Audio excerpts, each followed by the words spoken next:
3 कच्चे बटाटे साल काढून धुवून घेतले. एका बाउलमध्ये पाणी घेतले. बटाटे किसून घ्यायचे. बटाटे किसताना ते वरून खाली अशा पद्धतीमध्ये किसायचे आहेत. बटाटा वरून खाली असा किसला की त्याचा किस जो आहे ना तो असा लहान लहान असा बाउलमध्ये तुम्ही बघू शकता आलेला आहे. इथे मी 3 बटाटे किसून घेतले. बटाटे किसून झाले की 2 ते 3 वेळा ते चांगले धुवून घ्यायचे. त्याच्यावरती जो काही स्टार्च असतो तो निघून गेला पाहिजे. बटाटे धुवून झाले त्यामधलं सगळं पाणी आहे ते काढून घ्यायचंय. ह्या बटाट्याच्या किसाची आपण उपासाची बटाट्याची भाजी करतोय. बटाट्याची भाजी उपासाची करताना ते बटाटे पहिले उकडून घेतो, त्यानंतर त्याची भाजी करतो. ती झटपट होणारी बटाट्याच्या किसाची भाजी करत आहोत आणि ही भाजी चवीला अप्रतिम लागते. एकदा केला तर पुन्हा पुन्हा करा. इतकी तोंडाची चव वाढवणारी अशी अप्रतिम चवीची बटाट्याच्या किसाची भाजी एकदम कमी वेळात तयार होते. बटाट्याच्या किसमधलं सगळं पाणी काढून टाकायचंय. फोडणीसाठी 2 चमचे तेल गरम करून घेतले. अर्धा चमचा जिरं घातले. 2 हिरव्या मिरच्या बारीक चिरून घेतल्या त्या घालून घ्यायच्या. जिरं चांगलं फुललं मिरची घालून घ्यायची. मिरची घालून मिनिटभर चांगली फोडणीमध्ये परतून घ्यायचे. तुम्ही उपासाला जिरं खात नसाल, स्किप केलं तरी सुद्धा चालेल.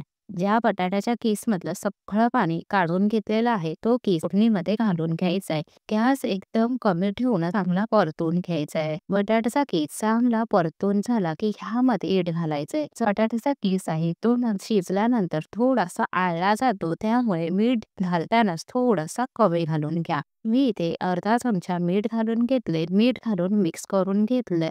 ते झाकण ठेवायचं आहे. गॅस एकदम कमीच ठेवायचे आहे. गॅस एकदम कमी आहे, वरती झाकण ठेवलंय. हा बटाट्याचा किस 90% एवढा शिजवायचा आहे. एकदम जास्तही शिजवू नका. बटाट्याचा हा किस एकदम गिळगिळीत असा होईल. इथे आता 2 चमचे एवढा मी शेंगदाण्याचा कूट घातलाय. शेंगदाण्याचा कूट आहे तो शेवटीच घाला, आधी घालू नका. मी 1 चमचाभर असे शेंगदाण्याचे मोठे मोठे असे तुकडे आहेत ते घालून घेतलेले आहेत. म्हणजे एका शेंगदाण्याचे 2 भाग असे केलेले आहेत.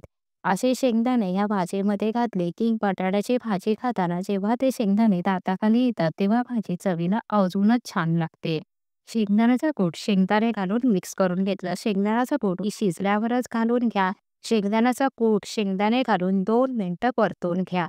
भाजीची चव अजून वाढण्यासाठी यामध्ये मी अर्धा लिंबाचा रस घालून घेतलाय. लिंबाचा रस घातलाय तरी सुद्धा मी यामध्ये साखर घातली नाही. बटाटा गोड असतो, यामध्ये साखर घालायची नाही. बटाट्याची किसची भाजी करताना गॅस सुरुवातीपासून शेवटपर्यंत एकदम कमीच ठेवायचा आहे. तुम्ही बघाल तर भाजी गिळगिळीत झाली नाही तर छान अशी बटाट्याचा किस आहे तो सुद्धा त्या भाजीमध्ये अगदी व्यवस्थित दिसत आहे. भाजी शिजवताना फक्त 80 ते 90% एवढी शिजवा, त्यापेक्षा जास्त शिजवू नका.